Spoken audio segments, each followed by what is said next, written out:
कभी अलविदा ना कहना, कभी अलविदा। হ্যালো বন্ধুরা, কেমন আছো তোমরা সবাই? আশা করছি সবাই খুব ভালো আছো, আমরাও খুব ভালো আছি। চলে এলাম একটা নতুন সুন্দর ব্লগ নিয়ে।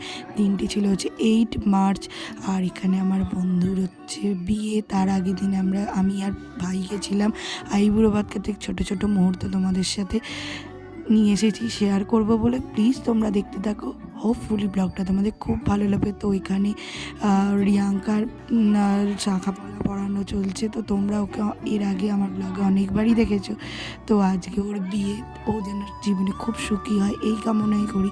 তো চলো, ও আইবুড়ো ভাতে খেতে বসে গেছে, খুব সুন্দর দেখতে লাগছে। আর ছোট ছোট ক্লিপ কিছু কিছু রেখেছি, সবটা তোমাদের সাথে শেয়ার করবো বলে। তো এরপরেও খাওয়া দাওয়া হয়ে যাক, প্লিজ তোমরা সেই সবটি দেখতে থাকো।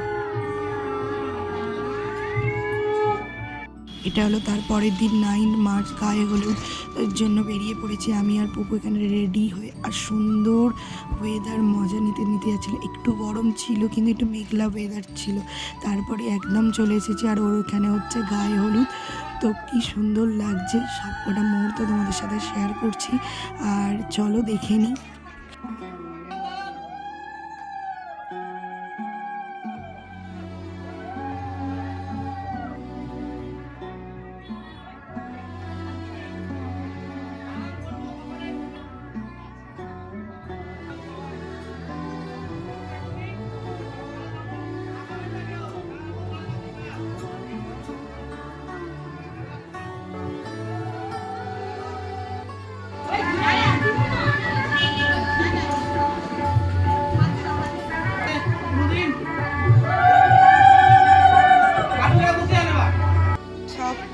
স্মৃতির পাতা হয়ে যাবে যুক্ত। একদিন আমরা দুজনে হাত ধরে ঘুরতে যেতাম, আর এখন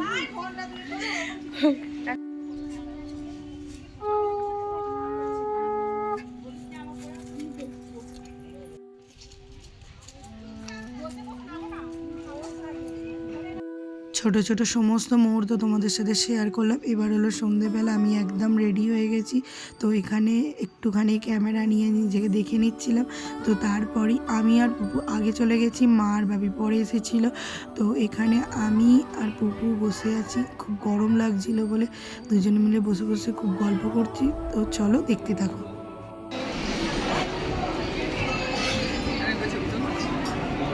ভিডিওটা করে দিই ভাবি, দেখো ভিডিও করছে। হাত পা নাড়া দাও।